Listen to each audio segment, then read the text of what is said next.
Bonsoir à toutes et à tous. Merci de nous suivre sur DTV, les titres de ce journal. Un seul grand titre ce soir, drame de Bofa, 2 jours de deuil national décrété par le chef de l'État. Les drapeaux sont mis en berne dans les mairies et autres édifices de l'administration. Les cadres casamançais révèlent détenir les noms des commanditaires du carnage en Casamance. Pour le conseiller départemental de Ziguinchor, Abdoumané, ce massacre était prévisible. Le coordonnateur du mouvement patriotique Casamance Silabok plaide pour des sanctions lourdes contre les auteurs de cette barbarie. Et enfin, l'ancien gouverneur de Ziguinchor, Salé Sambou, demande la coordination de toutes les forces qui interviennent dans le processus de paix en Casamance.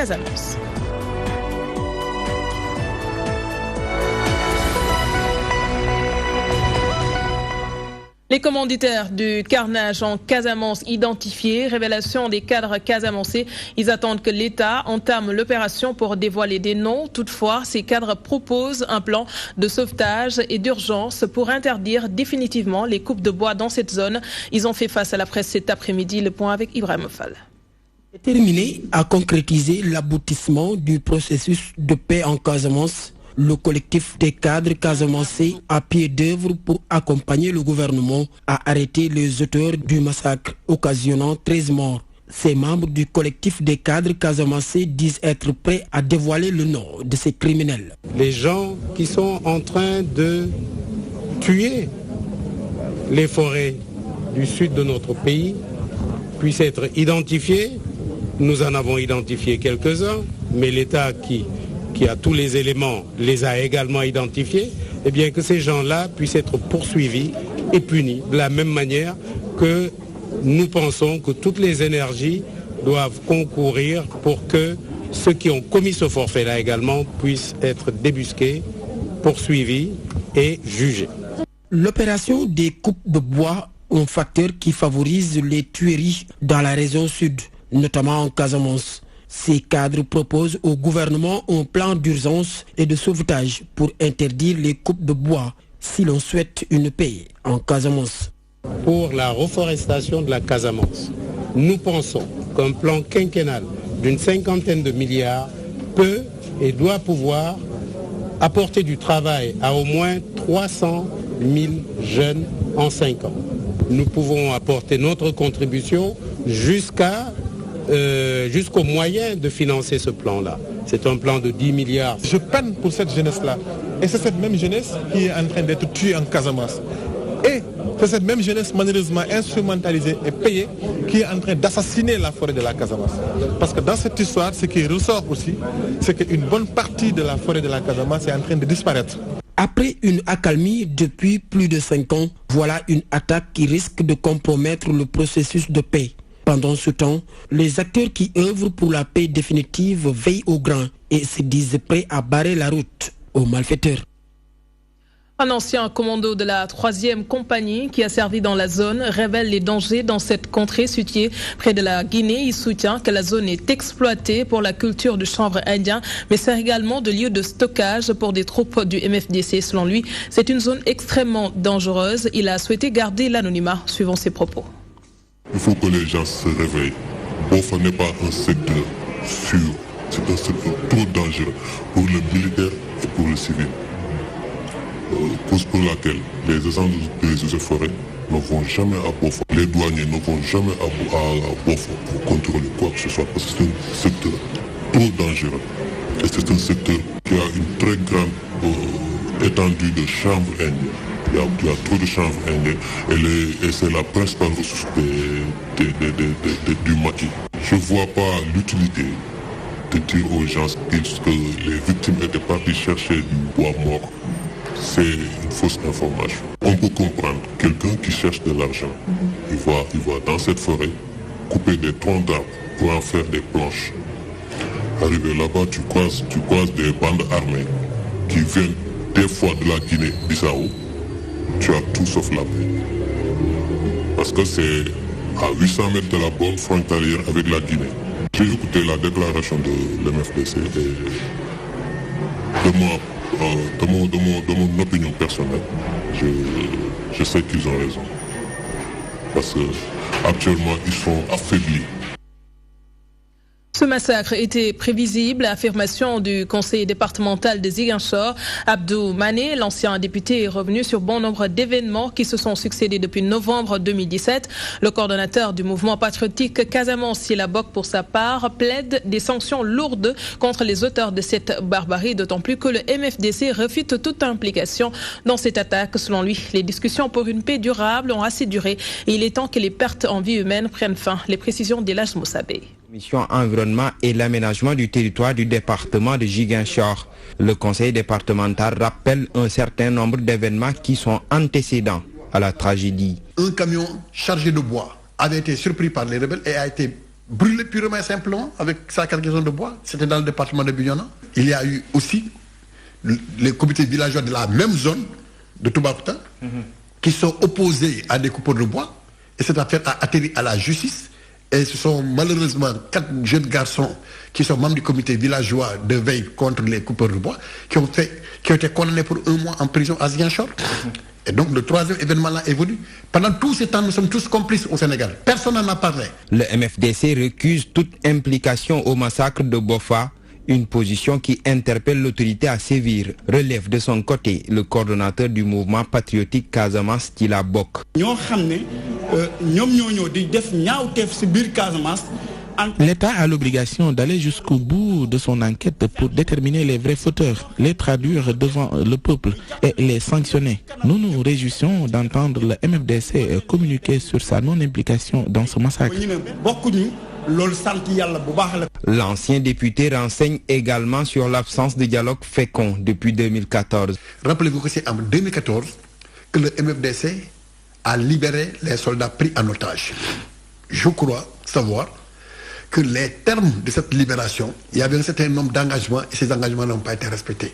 Et ce qui a fait que tous les intermédiaires ont vu les portes se refermer sous leur nez et ne peuvent plus accéder, que ce soit au niveau de César Atoute, de Compass ou de Salif Sadio. Les discussions pour qu'un retour définitif de la paix perdure depuis le régime d'Abdou Diouf, du président Abdoulaye Wade et aujourd'hui le président Macky Sall, les partis concertent sans aboutissement. Il est vraiment temps que les massacres s'arrêtent.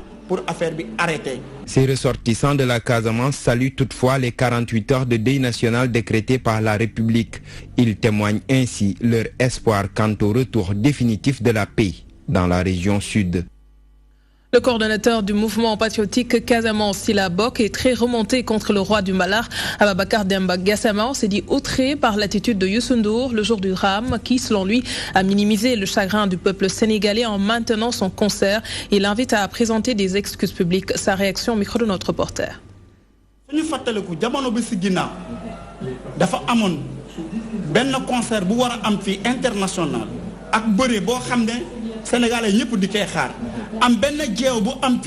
Rappelons-nous du drame de Demba Diop. L'affaire avait poussé les autorités à suspendre toute activité sportive et culturelle dans le pays. Samedi, à l'heure où le Sénégal se consternait devant ces morts en Casamance, le ministre de la République, Youssou Ndour, se permet d'organiser un concert. Pour nous, c'est une manière de minimiser le drame. Au nom de toute la Casamance, nous lui témoignons notre colère. Nous attendons de lui qu'il s'excuse publiquement pour son acte. Au nom de toute la Casamance, affaire bi metti nañu. Youssou Ndour dafa war a dem excuser jéggalu waa Casamance parce que waa Casamance dañ ko fonk. L'ancien gouverneur de Ziguinchor qualifie le massacre de Bofa de marche en arrière. Saliou Sambou confie que le processus de paix en Casamance est irréversible. Ce membre du groupe de réflexion dans le sud du pays confie que toutes les parties prenantes aspirent à la paix. Pour lui, il faut une coordination de toutes les forces qui interviennent dans le processus de paix en Casamance. Saliou Sambou s'est entretenu avec Modou Makenya. Le processus de paix, nous avons pensé qu'il est irréversible. Et nous pensions qu'actuellement, rien ne peut l'arrêter parce que ce soit au niveau du gouvernement, que ce soit au niveau des populations de la Casamance, que ce soit au niveau du MFDC, tout le monde aspire à la paix. Figurez-vous que le MFDC vit dans la brousse dans des conditions inimaginables. Si vous allez les voir, vous allez avoir pitié d'eux. Parce que je crois que humainement, nous ne pouvons pas continuer à laisser faire. Qu'il n'y ait pas de rancune, qu'il n'y ait pas des gens à pointer de main pour dire il y a néon, il y a néon. Voilà, c'est ça qu'au niveau du MFDC, c'est ce à quoi on aspire. Il faut qu'on ait une coordination de tous les mouvements qui interviennent au niveau du problème Casamance. Je pense que le président Macky Sall a compris les enjeux et peut-être les gens vont le critiquer, mais il a choisi la bonne voie.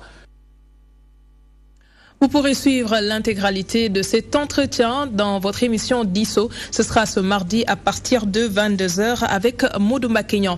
Mais restons dans le chapitre toujours des réactions. Le professeur Arona Koumba-Ndofène Diouf condamne l'acte perpétré contre ceux qu'il considère comme des bandits qui tentent de saboter le processus de paix dans cette partie sud pour faire fuir les investisseurs. Le ministre conseiller demande au président de la République de poursuivre les efforts de consolidation de la paix qui ont valu 6 ans d'accalmie.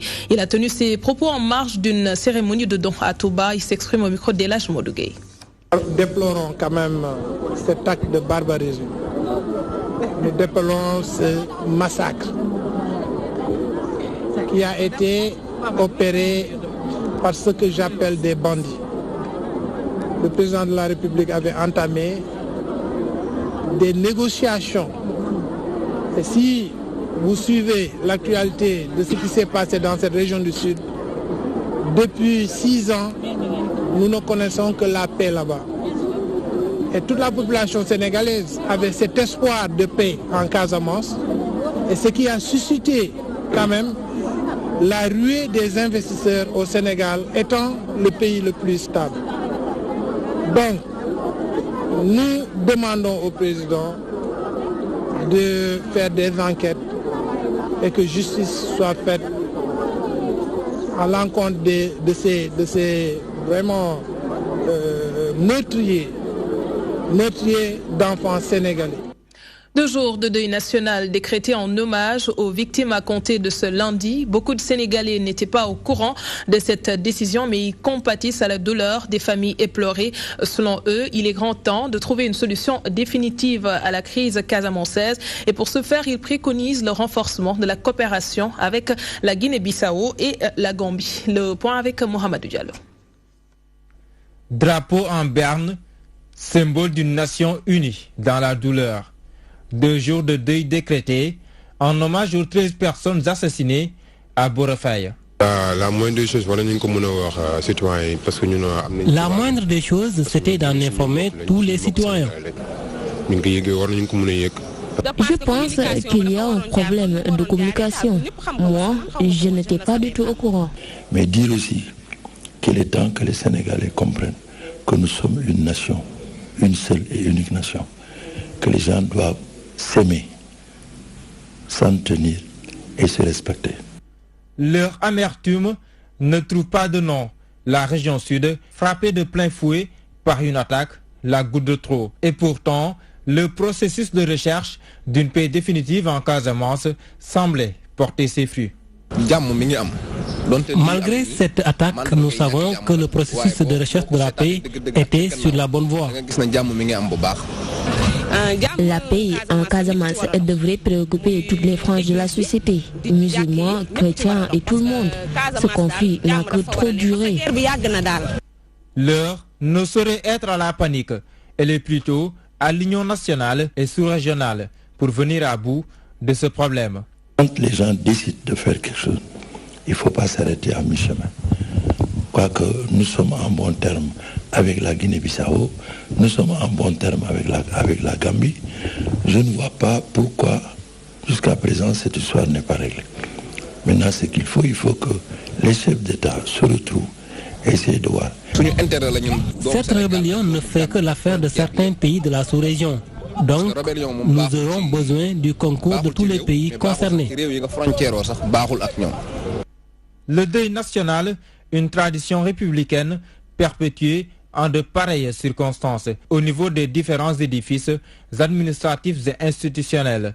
Centre d'initiation à la citoyenneté et au patriotisme par excellence, les écoles n'ont pas dérogé à cette règle. La tuerie en Casamance a plombé l'ambiance au stade Caroline Faye lors du match opposant Stade de Mbour et Casa Sport. Les supporters d'Ale Casa, pour marquer le deuil, n'ont fait aucune animation sur le terrain. Les dirigeants des deux équipes ont condamné cet acte de barbarie. Le parrain de cette rencontre est convaincu que ce massacre ne peut en aucun cas freiner le processus de paix dans cette partie du pays. Nous retrouvons Mamadou Diop. Une minute de silence à la mémoire des très jeunes exploitants forestiers tués dans la forêt de Bofa en Casamance avant le démarrage du match Stade de Mbour Casa Sport. Un véritable carnage qui a obligé le Ale Casa d'être muet tout au long de la rencontre. Nous ne pouvons pas rester insensibles à cela. C'est pour cela qu'on a décidé aujourd'hui de décréter journée silencieuse, de venir au terrain sans faire de bruit ni supporter. Cette barbarie a lourdement pesé sur le mental des joueurs, du staff technique et dirigeant du Casa Sport. Alternat Standing, leur entraîneur, a du mal à cacher sa douleur. C'est dommage que la tension revienne encore à la surface alors qu'on avait vécu un bon moment d'accalmie. Bon, maintenant, je ne peux pas dire plus puisque je ne maîtrise pas réellement ce qui s'est passé. Voilà. Même situation, c'est Youssouf Dabo, le coach du Stade de Mbour. Originaire de la Verte Casamance, il a demandé à l'État de traquer et punir sévèrement les auteurs du drame. Donc je suis de là-bas, mais c'est des situations où on n'arrive pas à trouver les mots qu'il faut, parce que c'est tellement douloureuse. Mais voilà, je présente mes condoléances à tout le Sénégal, aux familles des victimes. Voilà, et j'espère en tout cas que les assaillants seront punis à la hauteur en tout cas de leurs actes. Cheikh Issa Sall, parrain de la rencontre, estime lui que cela ne peut en aucun moment freiner le processus de paix déjà enclenché. Événement malheureux qui a coûté beaucoup de vies humaines. Nous espérons que ce sera vraiment le dernier événement que ce conflit va connaître et que le processus de paix qui a eu des avancées très considérables, que ce processus-là aboutisse le plus rapidement possible. À la fin de la rencontre, les Mbourois ont battu les Ziguinchorois sur le score de 3-0. Un match qui a été âprement disputé par les 22 acteurs. Le cadre de l'opposition pour la régularité, la clarté et la transparence des élections veut la poursuite des concertations avec le pouvoir. Mais auparavant, les camarades de Modou Diagne Fada exigent la levée des goulots d'étranglement, notamment les 65 millions de francs CFA pour la caution et le système de parrainage. Le correct se dit aussi outré par le massacre de Beaufort en Casamance. C'était en présence de Monsourceau. Ces leaders réunis autour du correct, le cadre de l'opposition pour la régularité, la clarté et la transparence des élections ont tenu d'emblée à fustiger le massacre de Beaufort. Ils interpellent l'État du Sénégal à prendre toutes les dispositions pour garantir la sécurité des personnes et de leurs biens. Et interpellent le gouvernement chargé de la sécurité des personnes et des biens de ne ménager aucun effort pour que de pareilles situations ne se reproduisent. Le parrainage proposé par la majorité comme condition pour tout parti ou coalition de partis politiques pour se présenter à l'élection présidentielle est jugé antidémocratique par le correct. De 10 000 signatures requises par la loi, on est passé aujourd'hui à 50 000 signatures, soit 0,75% des électeurs inscrits. 5 millions de francs CFA pour un pays comme le nôtre, nous pensons que c'est trop élevé. Et c'est la raison pour laquelle nous demandons une baisse substantielle de cette caution. Autre point d'achoppement de ces concertations, le montant de la caution et les jugés trop élevés par le correct. Nous, partis de l'opposition réunis au sein du correct, exigeons que ce point relatif au parrainage, nouvelle formule, soit purement et simplement retiré des discussions, car n'étant pas conforme aux dispositions de l'article 29 de la Constitution, de même qu'aux dispositions des articles L57, L116 du Code électoral. Le correct a par ailleurs, dans son réquisitoire, exigé que nos dispositions soient incluses dans la Constitution pour davantage verrouiller la durée du mandat présidentiel. Ce cadre plaide pour la poursuite des concertations pour la vitalité de notre démocratie.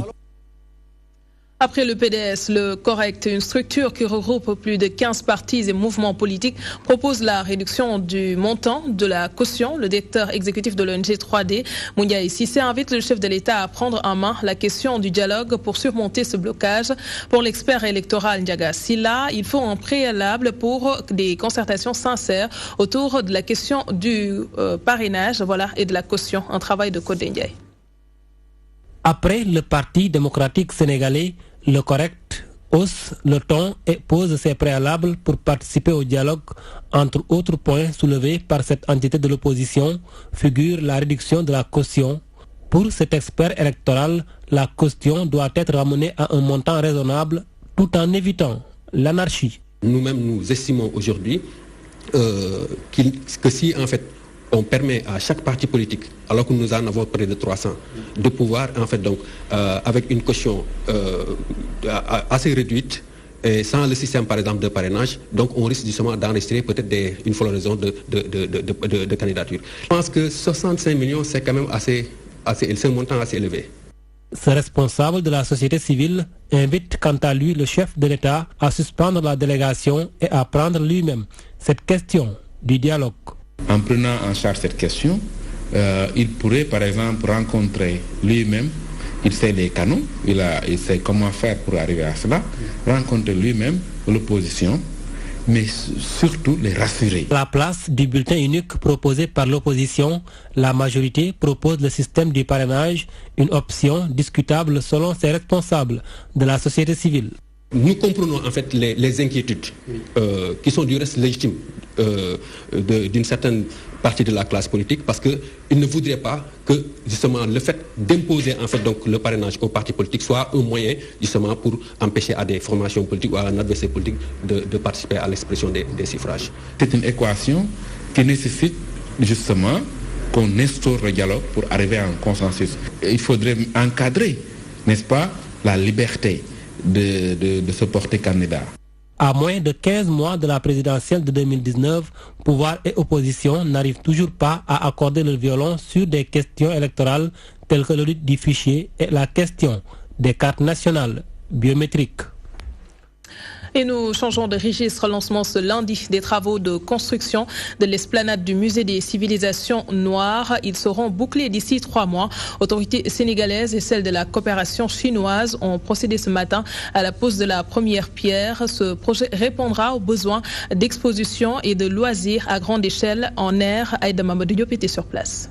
Une pause pour une cause, celle du démarrage de la construction de l'esplanade du musée des civilisations noires sur ce terrain de 12 661,2 mètres carrés.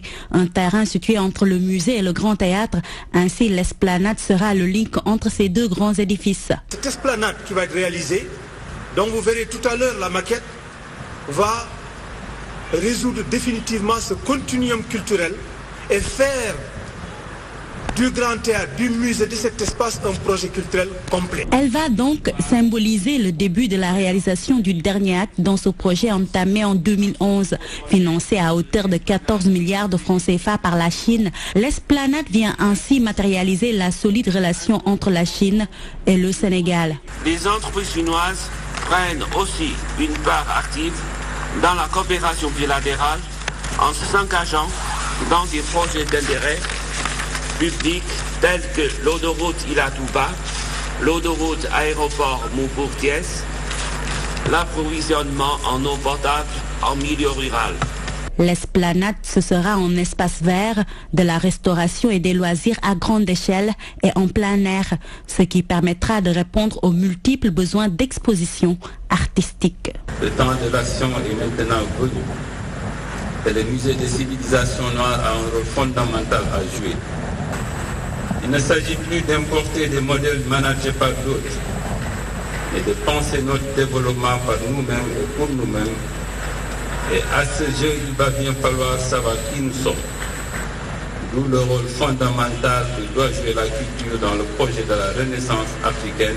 Le délai du projet est de 90 jours, 3 mois que les acteurs du secteur culturel attendent avec impatience. Et nous terminons par du sport mondial Russie 2018. 20 accréditations pour le Sénégal. Pour la couverture médiatique, la RTS et le groupe Futur Média bénéficient d'une exclusivité, de retransmission des matchs. L'Association nationale de la presse sportive précise que l'objectif se fera pour que les organes qui seront accrédités puissent avoir leur accréditation. Permettez la répétition sans problème. Des débats sont en vue avec les anciens de l'équipe nationale de football. Abigail nous en dit plus. Le quota du Sénégal pour les accréditations pour la couverture médiatique du Mondial Russie 2018 est exclusivement réservé à la presse écrite et photo. Il se présente comme suit: 15 tickets pour la presse écrite et 5 pour les photographes. Je dois juste préciser encore une fois que ces accréditations sont exclusivement réservées pour la presse écrite. Donc l'audiovisuel, télé et radio ne sont pas concernés. Pour les critères de sélection, l'ANPS corse les mesures. Il faut d'abord que le reporter soit un journaliste sportif travaillant dans un organe de presse écrite. Il faut avoir un compte dans l'espace média de la FIFA. Compte tenu donc de la demande qui est assez réduite, nous ne pouvons pas pour le moment nous permettre de donner 2 accréditations à un organe de presse. C'est un journaliste, un code, un organe de presse. 4e critère, c'est l'engagement écrit de l'administrateur ou du directeur de publication de cet organe de presse disant qu'il va mettre son reporter dans des conditions de performance. Et le dernier, c'est une caution d'1 million de francs CFA qui n'est remboursable qu'en Russie. Une caution d'1 million remboursable qu'en Russie. L'ANPS revient sur le but de ce fonds. Caution garantie pour permettre aux journalistes, une fois sur place, d'avoir le minimum de confort pour pouvoir faire son travail. Donc, cette caution-là, attention, elle ne sera pas remboursable si L'Association nationale de la presse sportive promet de s'adresser à la FIFA pour que les organes qui veulent faire le voyage pour des reportages puissent obtenir leurs accréditations. Pour la sélection des organes, l'ANPS rassure qu'elle fera un choix objectif. Elle compte tenir des débats avec des acteurs du football comme Malik Sissouri, Cheikh Tidiane Tall, Joseph Ndong, entre autres. À noter que la RTS et le groupe Futur Média ont bénéficié d'une exclusivité de transmission en direct des matchs. Voilà qui met un terme à ce journal. Merci de l'avoir suivi. Merci à l'équipe technique. L'info continue dans quelques instants avec BBC Afrique. Passez d'excellents moments en compagnie de nos programmes.